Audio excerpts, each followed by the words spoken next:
Alrighty, guys, welcome back to another episode of the Always podcast. Today is one that hits very home today. Hits close to the heart, man, for a very special reason, man.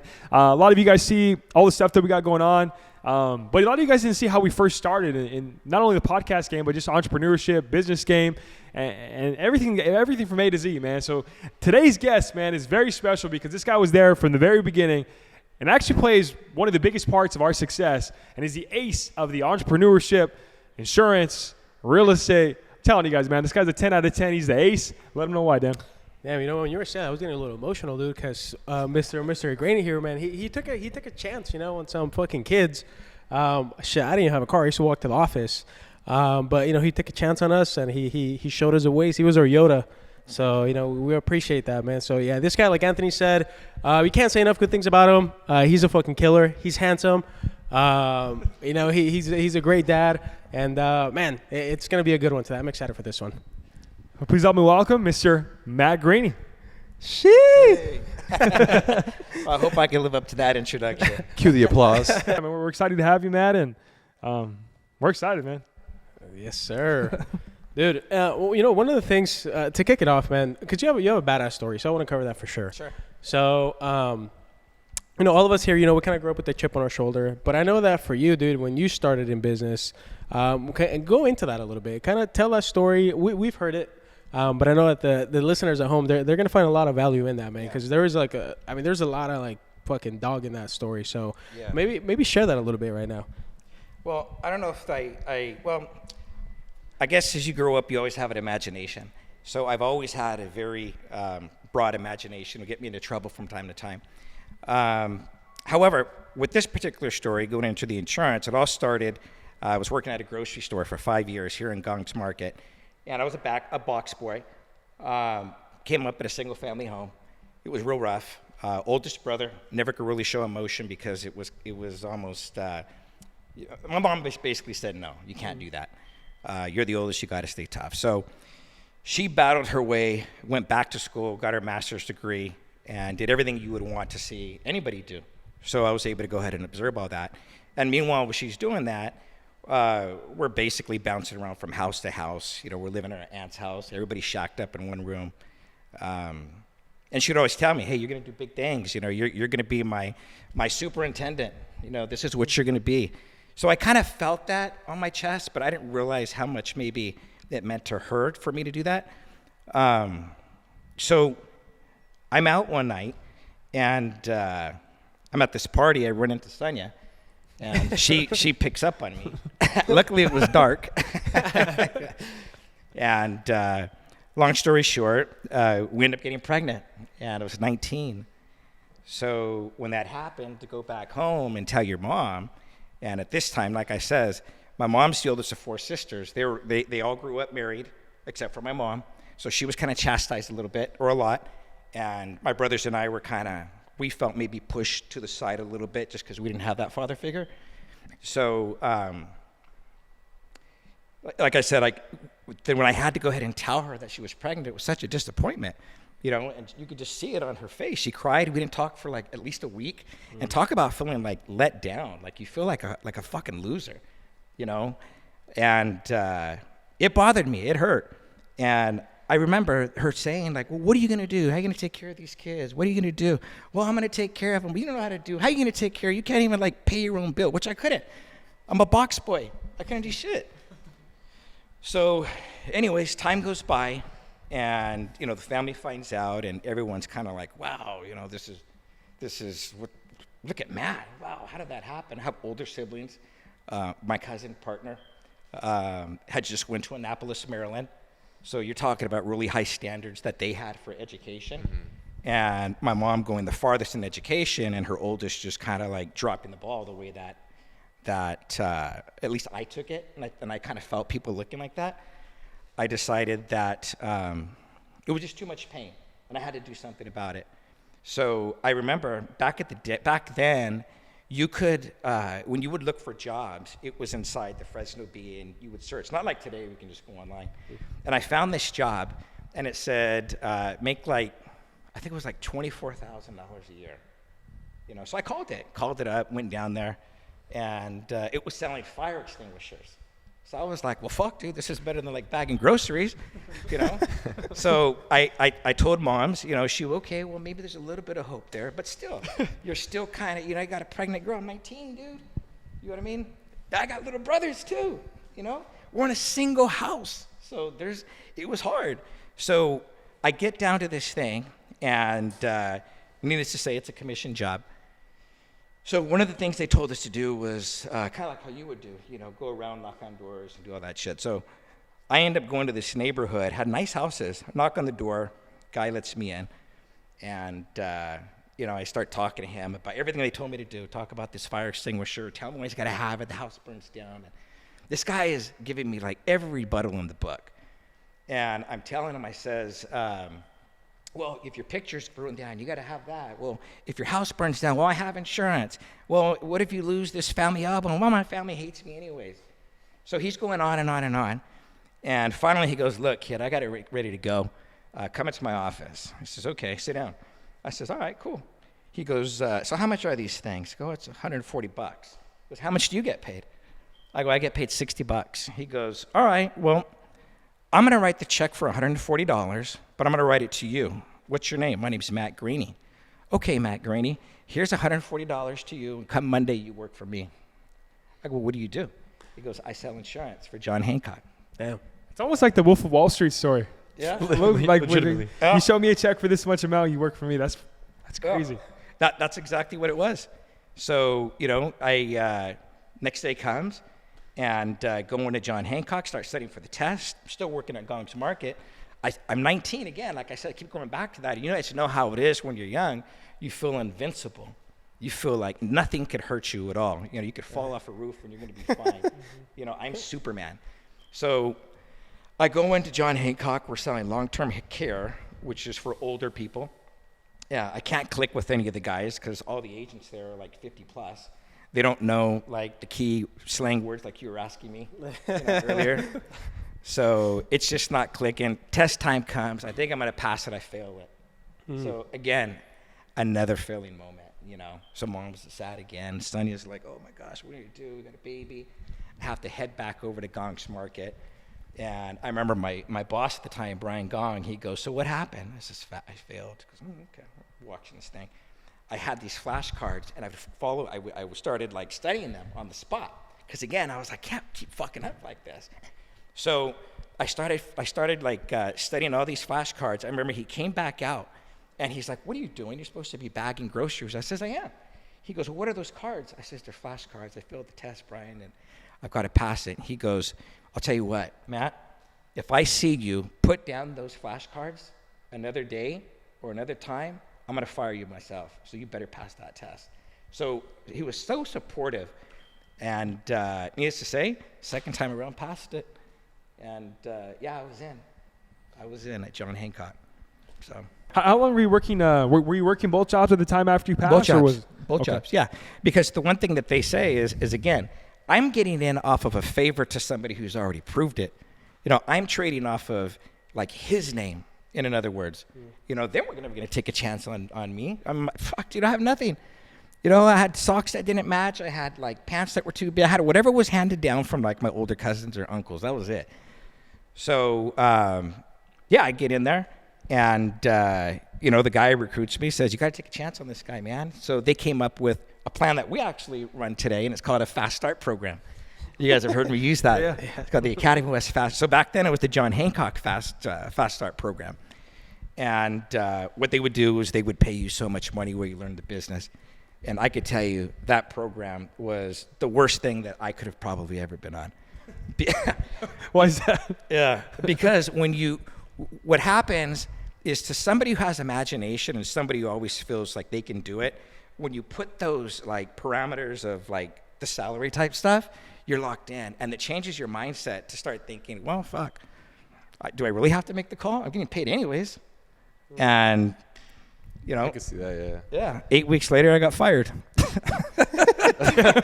Yeah. Well, people watch it quickly. Like, they're going through the motivational story. Damn, he bagger to passing his test. 8 weeks later. He fucking made it. And then fired again. Wrong again, Ernie. So what was going through your head 8 weeks later? You just took the test twice, you finally passed, you're probably feeling on top of the world, at least like things are turning around, you know, and then 8 weeks later you get fired. Well, what's going through your head then? What am I going to tell Sonny? What am I going to tell my mom? You know, what am I going to tell this guy who just got me into, you know, John Hancock? Oh, shit. You know, that's exactly what went through my mind. You know, it actually came out of my mouth, too, the exact same thing. Same way I just explained it to you guys, came out like that. So, went back home. And what was Mom's reaction? You know, she couldn't get a break, I think was what it was. Because, you know, I don't know all your guys' personal stories. I'm sure everybody has a similar story somewhere down the road. But a broken family, a broken wing who basically just dedicated her entire life going back to school to get her master's, I think at 45, 47, you know. It was big because, you know, who doesn't want to brag about their kids? Mm-hmm. You want to brag about your kids.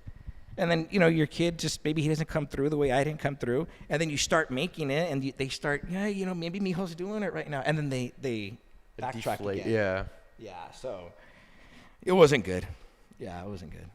So fast forward, obviously that was a milestone, you know, Yeah. that I feel like really, because you've talked about it a lot. I know whenever we first started, you know, almost 7 years ago, you talked about that. The same exact story you told us when we first started. Mm-hmm. It was kind of one of those things where we kind of, you walked us through the walk of pain too, you know, same exact way. So I want to fast forward a little bit to Academy West, because obviously everyone at home, you guys can see we're all rocking the Academy West. You can go to our bios right now. We're rocking Academy West. Pretty much every Academy West is on the map, man.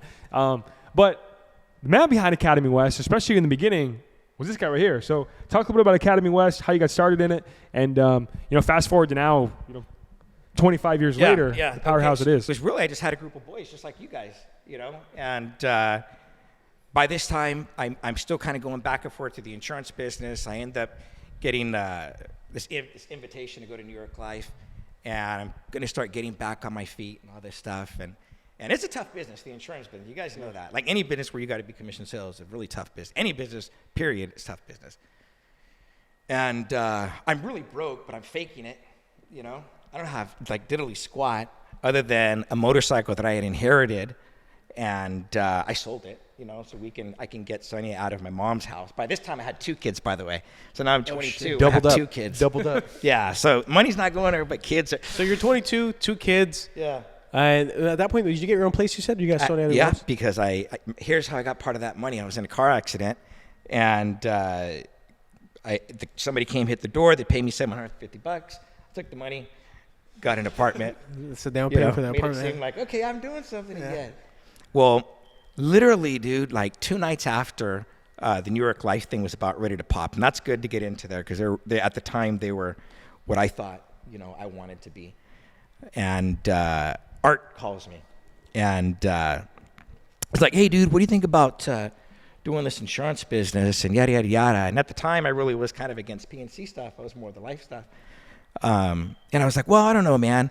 He says, well, look, we can start this company. We can do this or that. I says, well, bro, I mean, I literally have like $50, you know, to my name, and the rent is due like in a week. He's like, I got to come up with this somehow. You know, he's like, look, man, if we do it, you know, to me, you'll make money and blah, blah, blah, blah, blah. And I says, okay, bro, if I can make $400 a week, then I'll do it. I really would have went for like $150.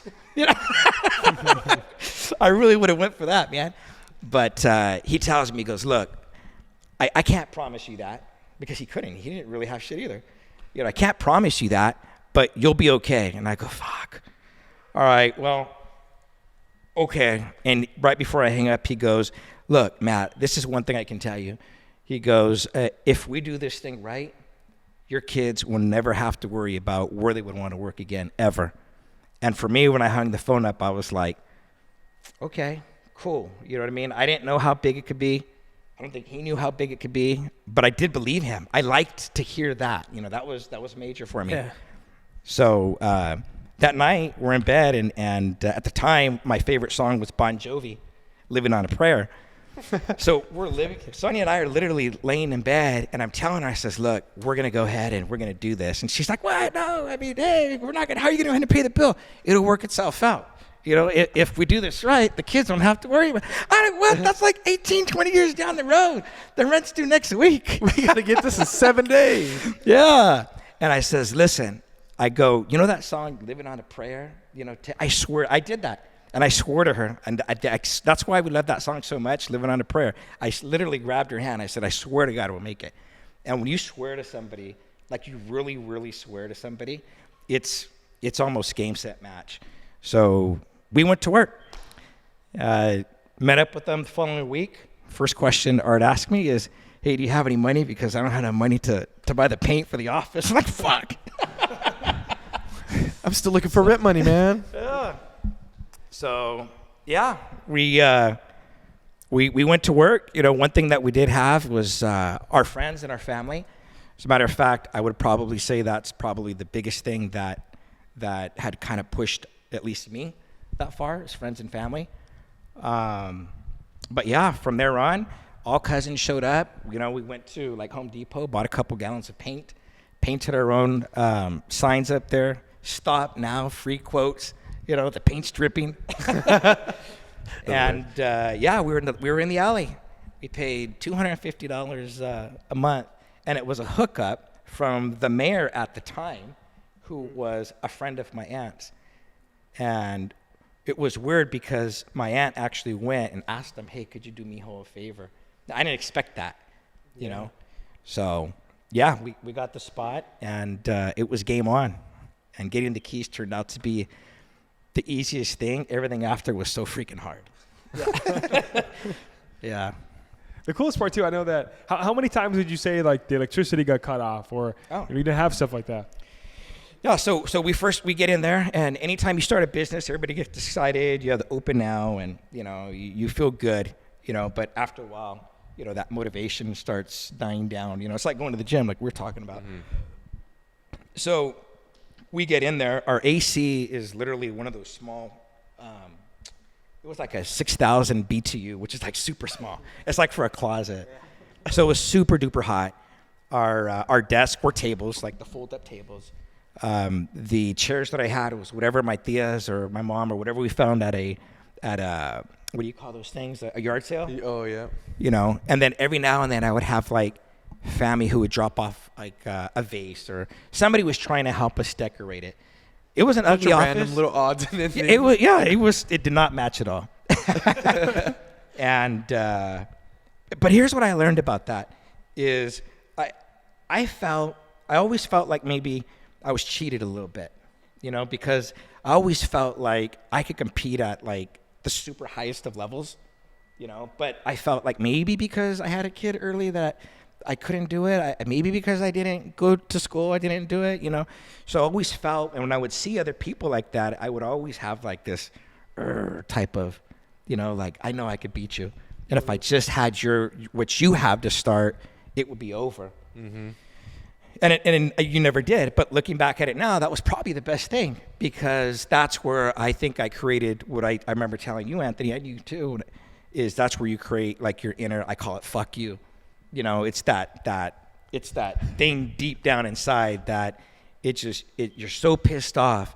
But when you can control it and you learn how to channel it like the right way, I mean, you no longer need a motivational coach. Mm-hmm. You no longer need to hear a song. It's a switch. That was going to say that. It flipped. Yeah. That was me this year, 100%. Was it? Beginning of January, and everything changed since then. Did it really? Mm-hmm. It started with the mindset, then everything else started following in. And you'd be surprised. And it was the inner fuck you. And then once you control it and then you figure out how to motivate you, like I was like, okay, I didn't work out today. It's 12 at night. I'm still going to get this fucking workout in. Let's go. And it's that chip on that shoulder. And these chips keep adding up, stacking. And you take them. You just give me more. Give me more. More. Yep, give me more. Exactly. Give me more. Yeah, dude. I told you guys I think I called both you guys and told you guys about that this week too. It was like, you guys helped me out a lot with that, getting that chip on that shoulder. Yeah, 100%, dude. And what would you say, Matt, is the biggest thing as far as like, because obviously insurance, how long have you been doing insurance? It's been about 1999. So what, 24 years now? 24 years. And obviously there's a lot of people out there that, you know, maybe they watch this later on and they're in the game 10 years, they're in the game 15 years, and they already stopped. You know, like there's no hunger to keep going. So what would you say is the biggest thing behind you on, you know, 23 years, 24 years in the game, and you're still going? And I feel like, Dan could probably attest to this too. I feel like, especially this year, you've cranked it on even more. We're even us, we're like, oh, fuck, like we got to step our shit up too, because you've cranked it on even more year 24. I don't know. That's a good question. I think it kind of all goes back to like what we were saying. You know what I mean? It was such a disappointment that I never want to go back to that life ever.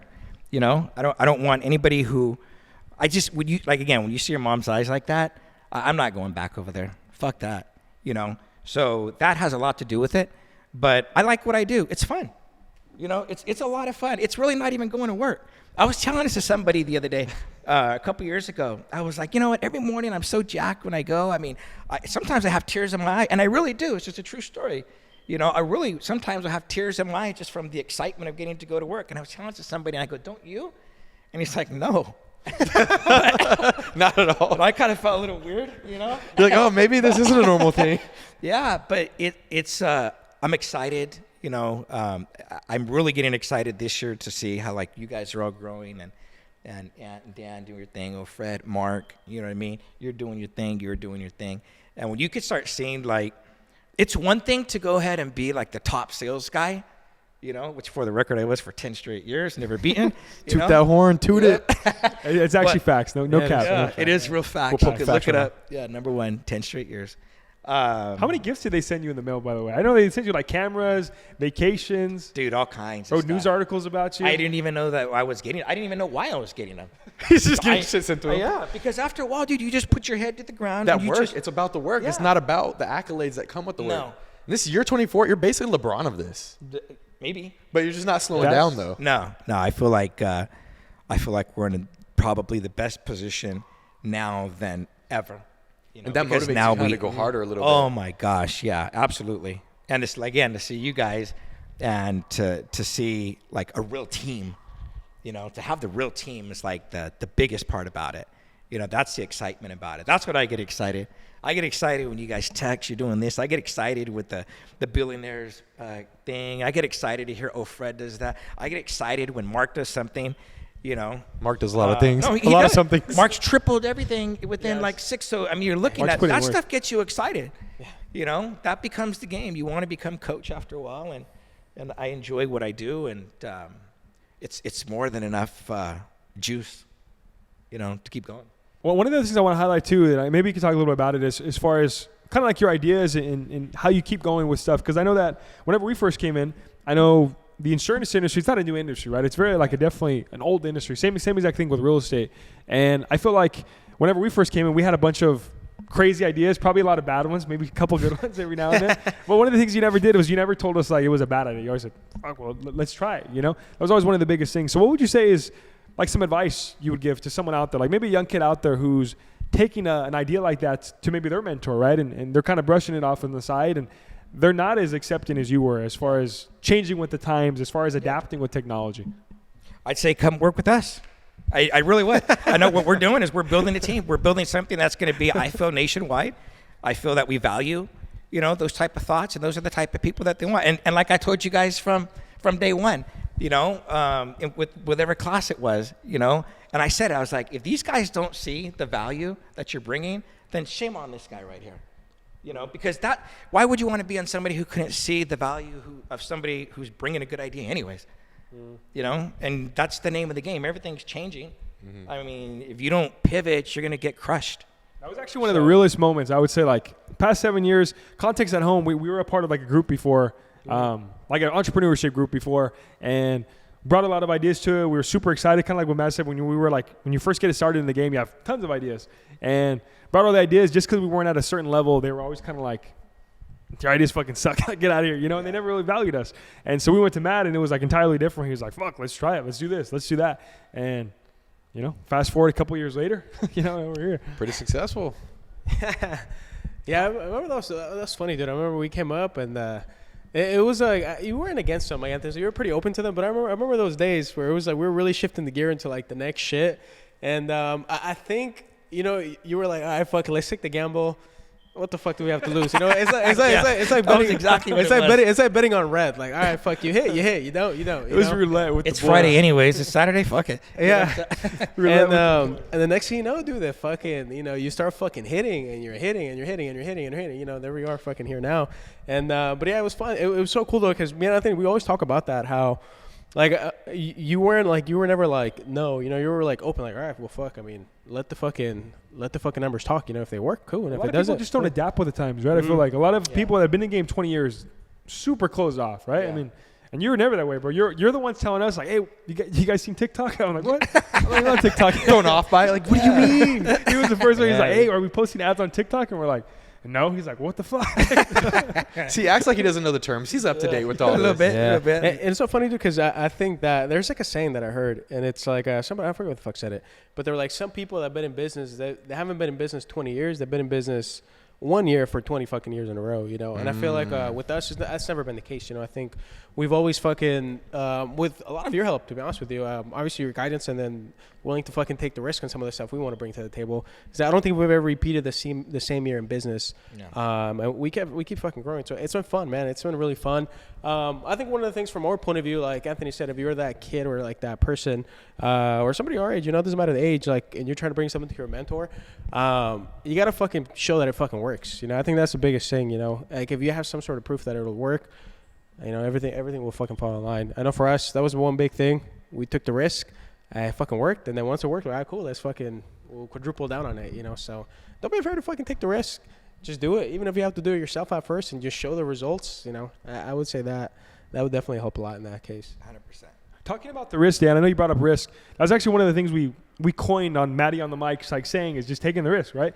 Talk a little bit about taking the risk, Matt, especially in today's real estate market. Obviously, today's real estate market's going up, it's going down. People are kind of scared to still invest and kind of get in the game.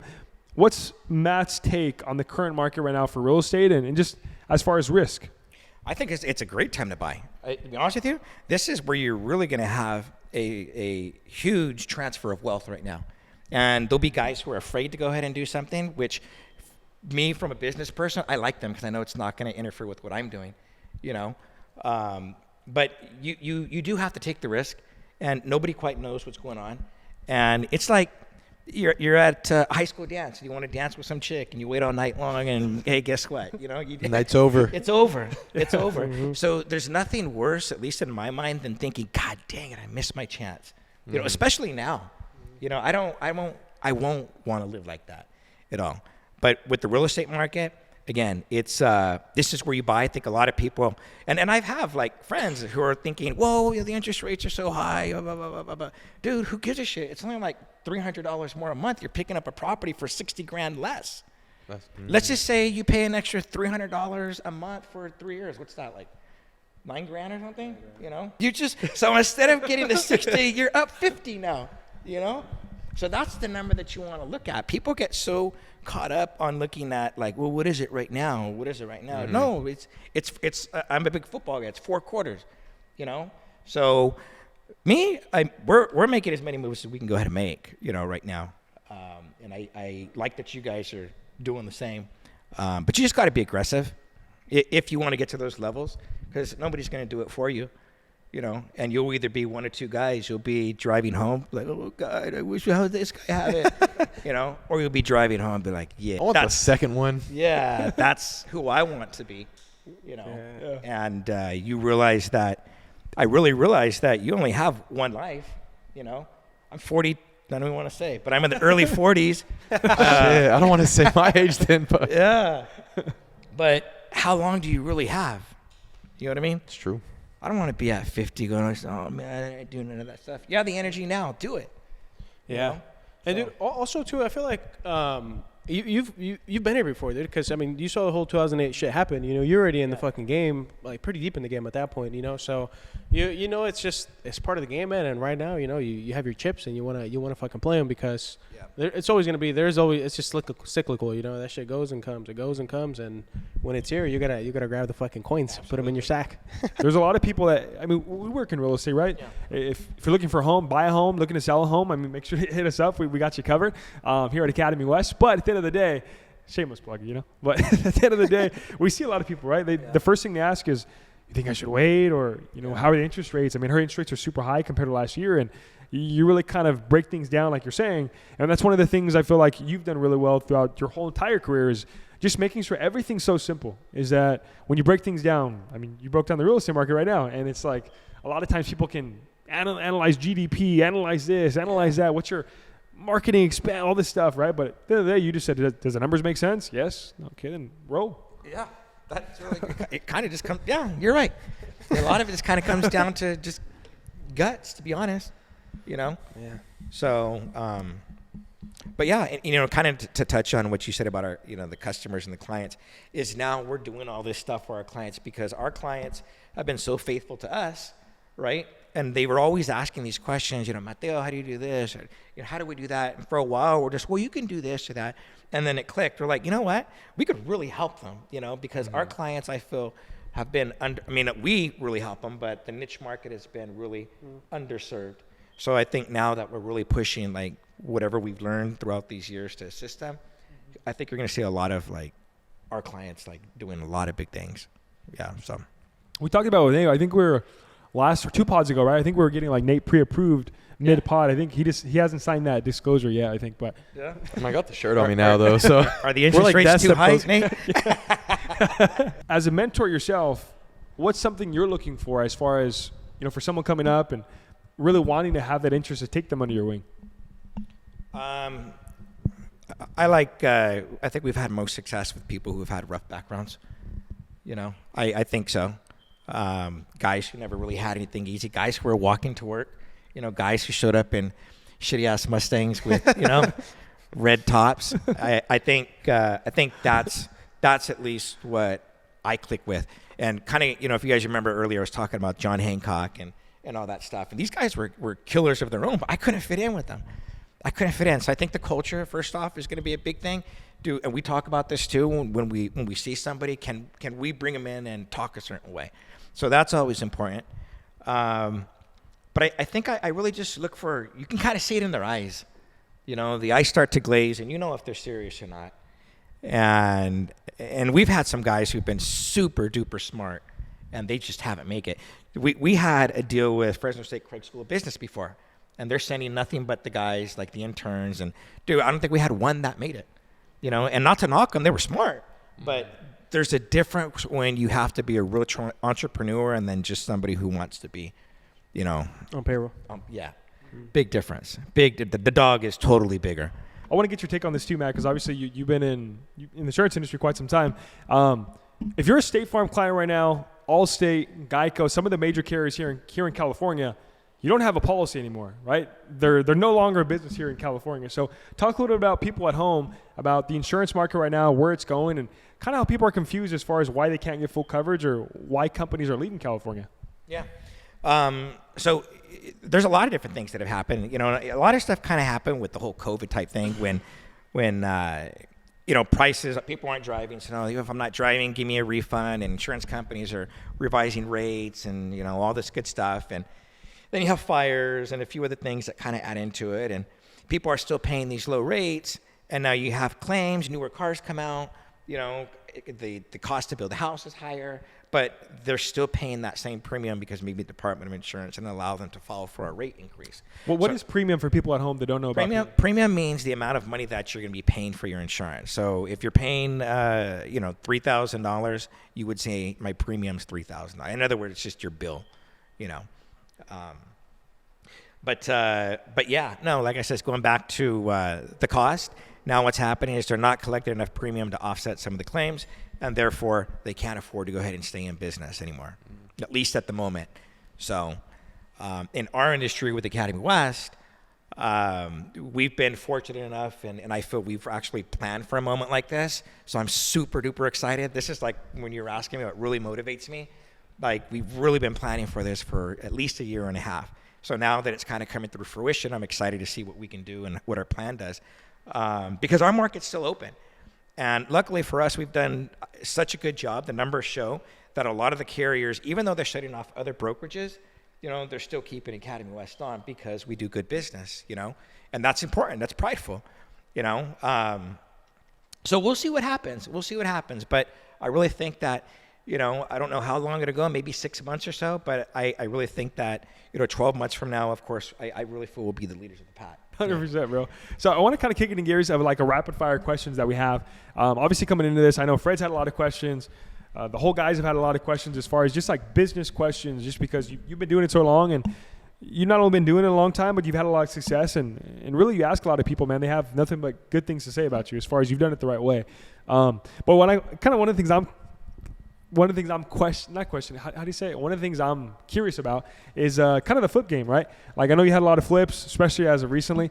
What's one of the biggest flips you've had in real estate? So purchase price, flip price, the end selling price.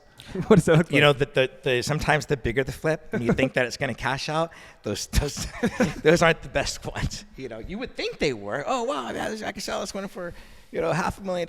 Check this out. So we actually picked one up, it was about a year ago, when like prices were just skyrocketing because interest rates go low, prices go up, right? Mm-hmm. Interest rates goes up, prices come down, and now you're in a nice spot. So we pick up this one, and it was by chance. I was calling a different real estate agent. Somebody else answered who happened to be a real estate agent and says, well, what do you do? I'm looking for houses. Oh, okay, I got one.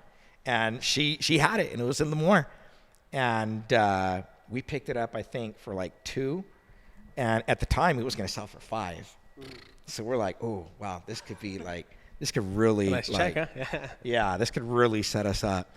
And by the time that we got done with it, because it had water wells and all this other crap and things that just held us up, the interest rates had started climbing, so they went from like that 1 to 2 to like 5.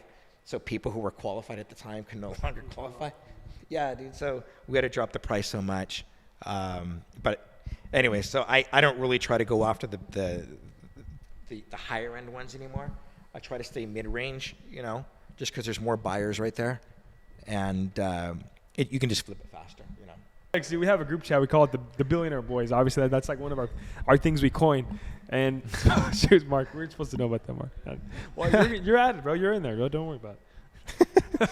So we have a group chat, and then sometimes we'll feel good about some of the commission checks we've had, and we think we're doing really good throughout the year. Dude. And we're like, damn, this is like our best year yet. We're doing solid. And then all of a sudden, like, Matt will drop a check, and he's like, hey, when you guys are ready to start making real men money, here's a check. Here's an example of what to make. It'll be like fucking 7:30 in the morning. You're getting ready. You just got done with the gym. You're like, fuck, I'm about to go kill the day. You look at yourself in the mirror, and I mean, in my head, sometimes I look like Nate. Like, I'm just like pecked out, yoked as hell, and you feel good, right? And then you see the check when Matt sends over, and you're like, damn, there's still room to grow. It's motivation. Man. Yeah. Really 100%. It's really motivation. Because look, if your mentor or your leader's not showing you the kills, then how are you going to go ahead and know? Yeah. You know what I mean? That's why you share stuff like that. I never understood why some business people are like, no, you never tell your secrets, you never do this and this and that. I don't believe that. I mean, maybe he's right. I don't know. For me, I feel that's the wrong thing to do, because sooner or later, I mean, think of it like this. If we're all fighters, and I'm the fighter, and I never take the time to go ahead and show you guys how to fight, and one day all 4 of us are walking down a dark alley, and there's 4 other guys, and I'm the only one who knows how to fight, we're going to get our asses kicked, But if you teach them, now you're going to have 4 other dogs that can go ahead and help you, Big difference. So I've always looked at it like that. And as a mentor, I can't, I mean, like I said, I'm early 40s. I won't be doing this forever. I mean, I want you guys to carry me, So that would actually be probably a writing off in the sunset moment. You know what I mean? Right? Just be like, you know what? These motherfuckers did it. I don't have to be Tom Brady. This is a cool one. Some of my family, like a lot of my dad's side of the family is here from Sanger. Mm-hmm. I don't know, obviously, whenever people think of Sanger, a lot of people think of Matt Graney, all the stuff you've done here and just all the stuff you've given back to the community. So one of the questions I want to know is, what does Sanger mean to Matt Graney? Sanger's home. Sanger is we call ourselves G6, my family, because there's 6 of us, me and the kids. But if there would be a G7, it would be the town of Sanger, because that's where I grew up. That's where my family grew up. That's where my kids grew up. That's where I rode my bikes. That's where I would go play video games at liquor stores. That's where I would ditch school. That's where I would go that's where I would never have a date, to prom.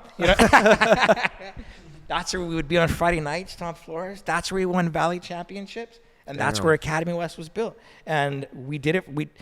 From Sanger, dude, I think part of that grit just comes from the Sanger Banger, because everybody feels the way that I feel, and it's a real tough town, dude. And everybody feels that if they get their shot, then they're going to make the play. So the city of Sanger, man, I mean, it's I would never move anywhere in my life. When we go on vacation, I always tell my wife, I says, it's so cool, so we got to go back home. You know, don't you want to move to San Diego? Fuck no. You know, we have the carne asada here too. We got state food, you know, and we got all this cool stuff. So it's home, man. It's home. The kids have their friends here. I just can't say enough for the town. I would never leave Sanger. I'll be buried here in Sanger. I'll come back as an angel to Sanger. You know, so, Never leaving. Yeah, never leave that town, man, ever. Favorite restaurant in Sanger? Okay, well, so today we had Sticky Icky, super good barbecue. So my buddies own that thing, so I'm real proud of them. Today we shared as much as we could share because we want people to support our friends. The Brick House, another one of our friends, one of our clients, he started almost with nothing, and now he's pushing up. Kind of help him as much as I can help too. Another good person, you know. Let's see, who else would we say would be the third one? I think I like Colima's Mexican restaurant because when we started, if Sonia and I happened to make money and maybe we had an extra $10 at the end of the week, which was very, very rare because we'd have to use that to pay the PG&E that was always getting turned off, we would go there and one time they let us not pay for free, or they let us not pay because we didn't have enough to pay. So let's give shout out Colima's. And another one. This one comes actually from the Academy West team. Actually from one of the guys on the team, JP. He says to ask him if your TV in their office is really 50 inches. No. It's 49-inch TV. Only an insider would know that. that was a real viewer question. Yeah, that was a Christmas one we got years ago. God damn Producer it. Mark is just cracking up. He's working with JP too much. Why? We didn't. We wanted the 50. They just ran out of the 49. Well, it was probably $10 cheaper. It was. It was, yeah. You don't need that extra inch. Yeah, nobody really said, no one's going to be able to tell. So what he ended up doing that day is he told like 3 clients to just come up and walk over to me. Hey, Mateo, nice TV. 49-inch, huh? I go, what? How are they knowing? This was a good one. So this is another one from the viewer question is, I have $5,000. Top advice you would give to someone who has $5,000 to invest? You have to know their risk tolerance first, because the first thing you don't want to do, what a lot of people do right now, and I'm real serious about this question. This is a good question because I get this question a lot. And the first thing you don't want to do is just dump it into some bullshit that you have no idea what you're doing. Dogecoin? Don't fucking do that at all. Shitcoin. You know? Dogecoin? Yeah, and I've done that too. You know. I bought Doge too. I'm not gonna lie. Yeah, I'm still sitting on a speculative loss until you take it out. So I haven't technically lost any. I've sent a couple of emails to Elon Musk about that one. So. But yeah, you really need to know with that amount of money, because that's like your big swing right there. Who are you doing business with? I mean, do they have a good reputation? You know, does anybody else around know them? You know, have they done anything with their life? Or do they have anything to show for it? Because one thing you're going to find with that question right there is everybody and their mom is going to have their 2 cents, you know, and we see it all the time. You know, well, mijo, don't do this, or why are you listening to them? And sometimes I tell these guys, like, dude, what the fuck are you listening to so-and-so for? You know, he's living like where I used to live on the Tangerine Apartments, you know, 2nd floor. You know, I just told you how to go ahead and get this property, you know, so, or whatever, you know, it may be. And then you really also got to figure out how much time are you willing to go ahead and invest with it, because putting the money in is the easy part. You know, anybody can come up with the money, but can you continue to get up in the morning and then just do whatever it has to take? And what does it take? It takes whatever it takes, you know?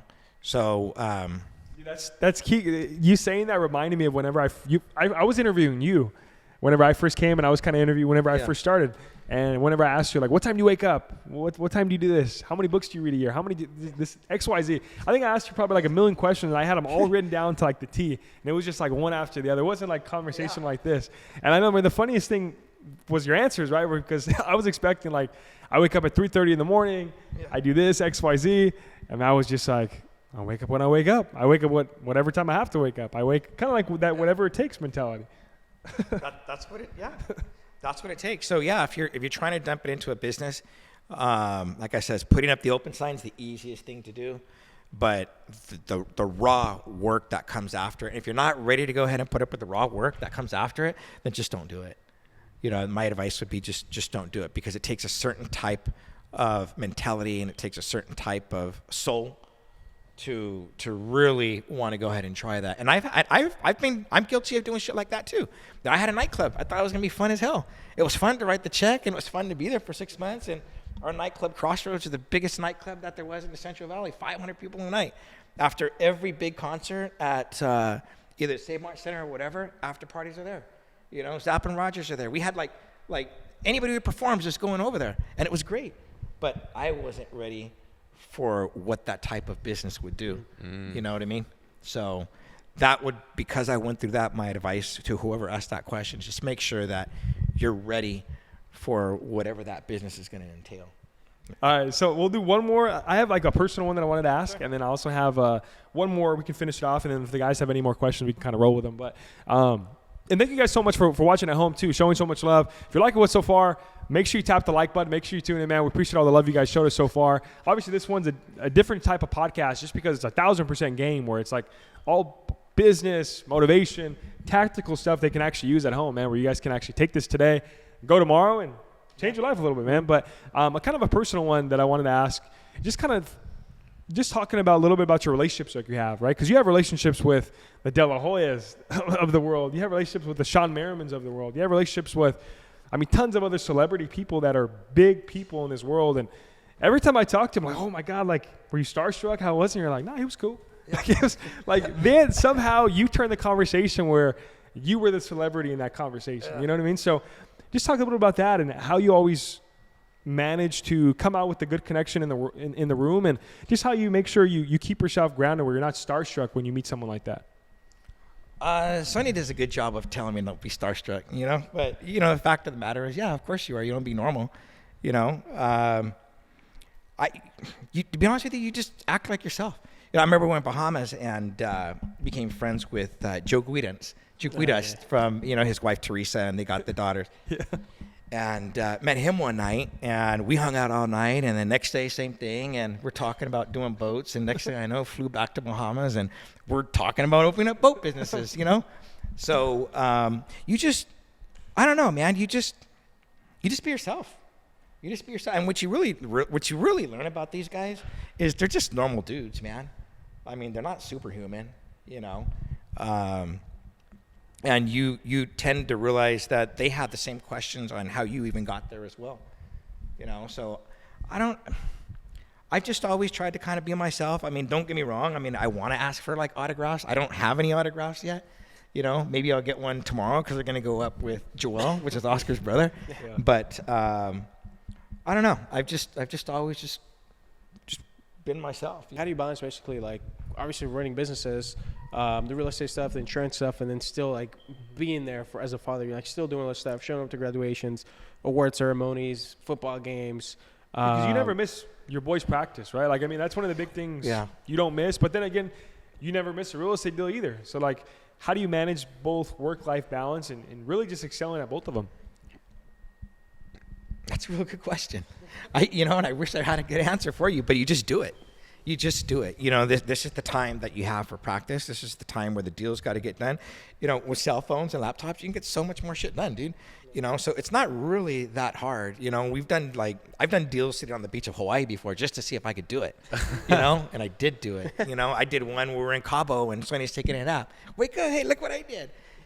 So it's never really turned into like a job. But I don't know, Anthony, that's a good question. You just do it. I don't schedule this or that. I schedule whatever I got going on with the kids first, and then everything else kind of like falls in line. It wasn't always like that. So compartmentalize a little bit off priority. You compartmentalize everything a little bit, separate them. That's kind of the question I was going to ask you too, because we were talking about that mentality, like that fuck you mentality. But then turning it off whenever you come home. Like for me, I have a 3-year-old kid. I can't just be like that all the time. Yeah. So for me, it's like balancing like that dad and then that work and then this and then I don't even have that me time sometimes, honestly. So how do you turn it off sometimes? Like sometimes I'm just so focused on work, I miss that. Sometimes you can't turn it off. So that you brought up a key point right now. So with Christian, that's all I did was miss moments.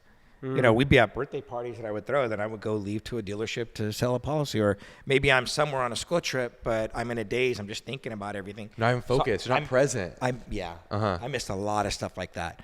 But I did know one thing, that is, as long as I was making the right choices, that when we got older, I would be able to revisit it. Maybe not with him because he got a little bit older, you know, but maybe with these guys, you know. But in terms of like flipping the switch, I kind of, this is a personal answer, is I kind of give myself like an alter ego. You know what I mean? Oh, like, yeah. Like what would, you know, I play games with myself. You know, what would Maverick do? What would the Hulk do? I do the same shit though. You have to. Maverick's able to go ahead and, you know, he's not doing well, right? And they keep setting him up, you know, and that's how I deal with my bad days. I literally will put that on in the gym. I do the same shit. It's actually funny you said that. Yeah, and you're right. You have to have the alter ego. I feel like you kind of have to have it. Like you gotta have it, dude. Don't you guys have an alter ego? You know what, dude? It's funny you mentioned that because I've been fucking like when we were playing with Castro, dude. I'm like, fuck, dude, like. I become Director Dan. That's what I call myself. You're a fucking Director Dan. Hey, I like that though. You know what I mean? Yeah.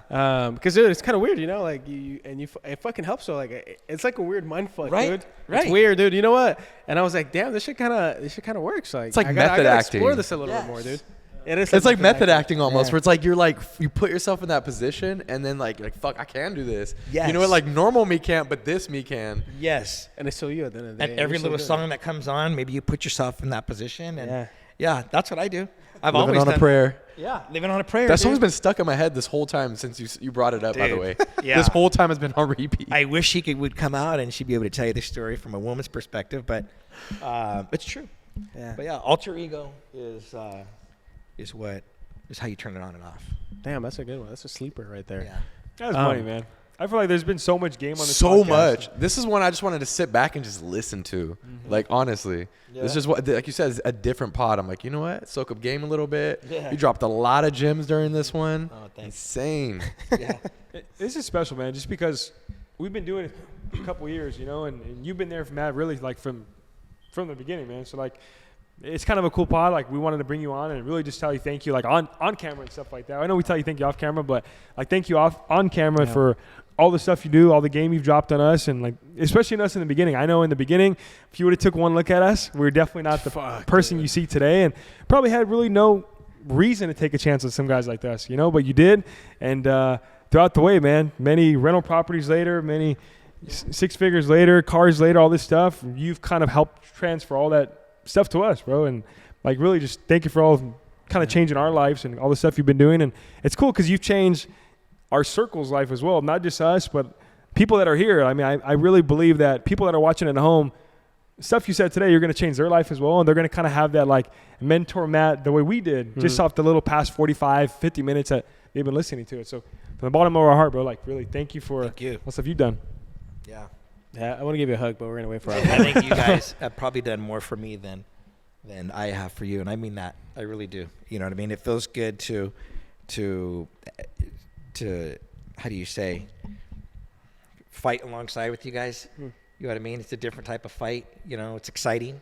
You know, you guys obviously are younger, and it's really neat to see you guys grow. And give yourselves credit. You guys also are six-figure earners. So we were talking about me. You guys have plenty of your own checks too, you know? But it makes me excited to see you guys. And like I says, I'm looking forward to a lot more. And I appreciate everything. And like I says, I don't think that we would even be sitting here if it wasn't for, you know, you guys. I really do. I truly mean that. Sonny and I talk about that all the time.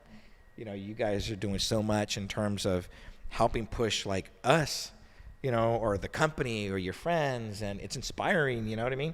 It really is. So although maybe you're inspired by me, it's actually opposite, you know, so. That's right. Yeah. So we want to end it off with our signature question. We have a signature Always podcast question where we want to end it off. And it's kind of like a situational based question where I want you to put Maddie on the mic back when young Matt was, right? So maybe when you just started John Hancock, or you didn't know everything was going to work out, right? What's it? Yeah, so let's just take it back when young Matt started, right? When you found out you were just going to have a kid and you really didn't know where the next meal was going to come from. You didn't know where the rent money was going to come from. And on top of that, you had your spouse looking for you for all the direction as well. What's some advice you would give young Matt back then on how to make it through and how to keep pushing? Just stay strong.